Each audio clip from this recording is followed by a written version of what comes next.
Yes, no problem. Okay, here we go. Did I just get fired? Did I just lose the job?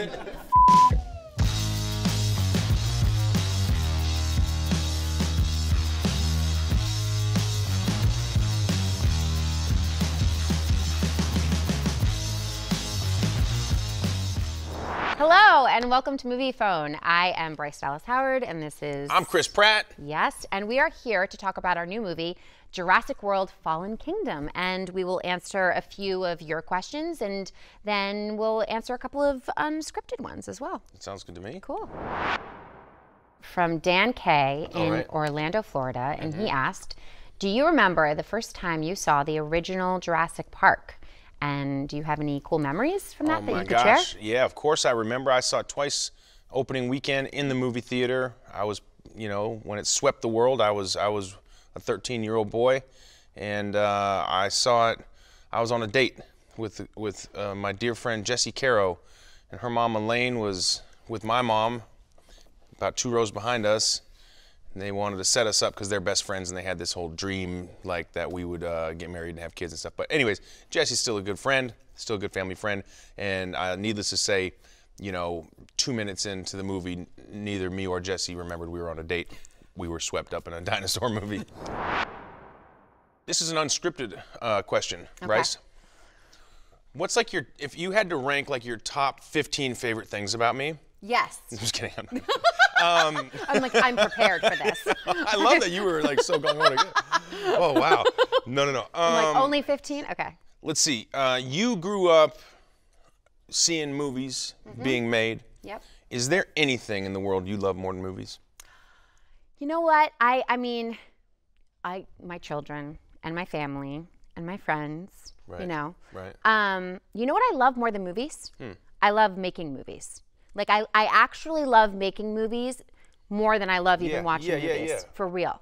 Wow. Like, I would, like, if someone could say to me, you have a choice between either being in movies and you can never see the film, or you go through the experience of being in the movie, but you'll never remember it, and then you'll just get to see the end result, I would every single time choose being a part of it and not seeing the film. Isn't that great? Oh, yeah, for sure. That's I mean, legit. That's like the best. Now, this is from Patricia H. in, I want to say, is that pronounced Detroit, Michigan? Detroit, Michigan. What is the best advice you were given about how to best weather the demands of making huge movies like this?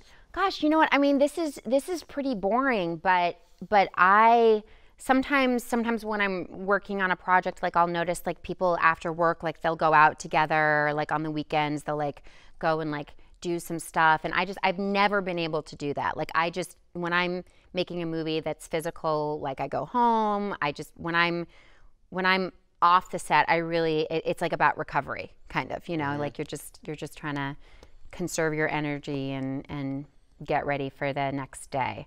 So I think, yeah, if there's the best advice that I was given is basically like, just don't get shit-faced after work. Yeah. Yeah. You're looking at me like maybe that's some advice. No, it's just real. I wish someone would give me that advice. No, that's good advice. It's great advice. But it's simple, but rest just and take care of your body, and then you can kind of do anything as long as you take care of your health. So, Bryce to Chris, unscripted. What do I want to ask? Oh, man. Yes, I have a question. All right. Tell me, what is coming up for you with What's My Snack? Like, where's the future of What's My Snack? Whoa.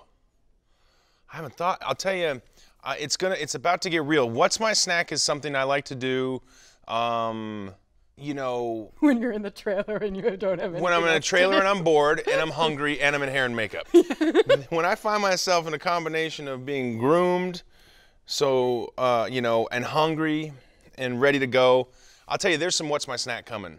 There's some What's My Snack. It's on its way, because I got to be in good shape in September. Okay. And I'm going to be going down that journey of eating, you know, and trying to entertain myself, because I'll be miserable. So you got some What's My Snack coming. Thank you for asking me about that. I forgot about it. I need to get back into it. Like the best, Chris. I mean, first of all, I have a T-shirt of it. I wear it all the time. it was really always fun because I would see you in the morning and we would get like delivered the same food and then we'd go off and like we'd be in our trailers and we'd eat and then we'd go to set and you'd have a video. And I'd come back and sometimes like she knew I had a few favorite items that were delivered and she would give me hers. It would just be in my trailer. Isn't that nice? Aww. It's true. Wow. You're a big boy. You should get more food. Yeah. This is an unscripted. Okay. So I'm gonna say, what's coming up for you in the future? I know you are a filmmaker and an actress, and what can we expect to see from you in the future? He's asking this because he's very supportive. So I'm shifting to directing full time, and I still definitely want to work as an actor. But for the last 10 years, I've been doing a lot of, directing a lot of shorts and commercials and music videos and stuff, but stuff that wouldn't really sideline me as an actor. And now I'm shifting over. So I have a few projects coming up that hopefully I'll be doing, this year and next year before we go and run a lot and scream and be afraid of dinosaurs again. And so that's what's ahead. I'm very excited. I'm excited too. It's great. I can't wait to work for you. Oh, baby. I'm assuming you'll hire me. I mean, you already got me fired from doing the opening of Unscripted. I know. I owe you. This is from Sharon K. in Cody, Wyoming. Oh, I love Cody, Wyoming. Would you rather be stuck in Jurassic World or in the reality from your episode of Black Mirror? Okay, so here's what's difficult. I feel like we are almost in a world that is the reality of the episode that I did of Black Mirror. Like we're like almost in a world where we're like all rating each other and social media and like, there's like, mob mentality and it's full on. It's dangerous place. So I would say Jurassic World. Yeah. I mean, it's terrifying. Whoa. Well, it is terrifying because all of a sudden it's like, if you get a low rating, it's like you're an outsider. You get you're absolutely cast true. outside of it really society. It does feel like we're like not only headed toward that, but we're almost there. We're there, yeah. Freaky. Unscripted. Okay, so Chris, I have a question for you. Could you please tell me what you would like to happen in the movie version that is a hybrid between, it's like a crossover, like when like characters from like different movies and stuff, they like cross over. I'd like you to tell me the version of Jurassic World with Guardians of the Galaxy. Oh, whoa, the crossover? Yeah, like wow. Two worlds together, what happens? Oh my gosh. Okay, so listen, if we get to have Guardians of the Galaxy meeting Jurassic World, we need to get dinosaurs in space, okay? Yes. We're not gonna bring that cosmic train onto Earth. Instead, we're gonna suck those dinosaurs out into space. So my guess is, Quill and the rest of the Guardians of the Galaxy are in a densely jungled planet, and there are these little beasts running around that are just real bastards biting everyone's ankles, but they're real meaty, okay? We can't catch them because they're in the jungle. So we send Rocket and the gang to grab as many raptors and T-Rexes as we can. We bring them up, and Owen comes with the raptors because the magnet, they used to suck the raptors up. Owen was out there working that day.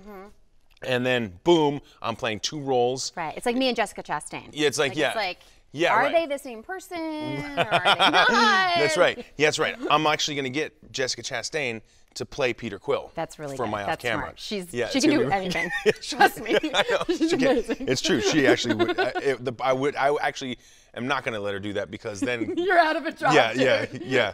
Disney would be like, whoa, we actually. Oh no, even saying it. You strike that. Don't let them know. Yeah, that's probably how it would be. Something like that. I mean, that's just the first.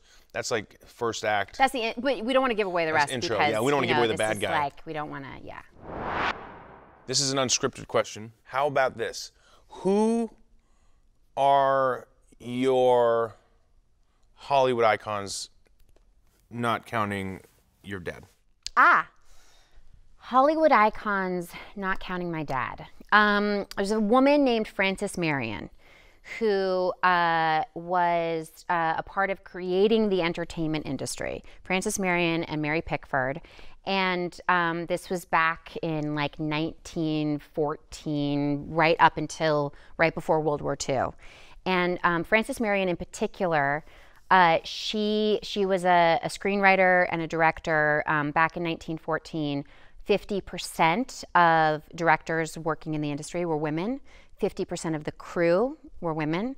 And she was hugely responsible for that because she was she actively was basically recruiting women to come into the industry, and they were like all in their early 20s. And wow. I mean, they like built the studio system, and it was incredible. Wow. So she's the first person, maybe even only person to win 2 Academy Awards for screenwriting. Wow. And highest paid screenwriter and director in Hollywood, period. No gender situation. Really? Yeah. At the time? At the time, yeah. Wow. Yeah, and so she was she really, she was incredible, and she was kind of like an angel. Like she was not about competition at all. She was all about collaboration. Wow. And she was all about just like bringing people together, and just loved movies and all of that. So. That's amazing. Yeah. Great. All right, that's our time. I want to say thank you to Ms. Howard, to the whole crew here. Everyone make some noise. Woo! Woo, woo, woo, woo, woo! Thank you. They're not making any noise, but there's tons of people behind the camera. And thank you to you for sending in your amazing questions. Be sure to go watch Jurassic World Fallen Kingdom, June 22nd. We love you.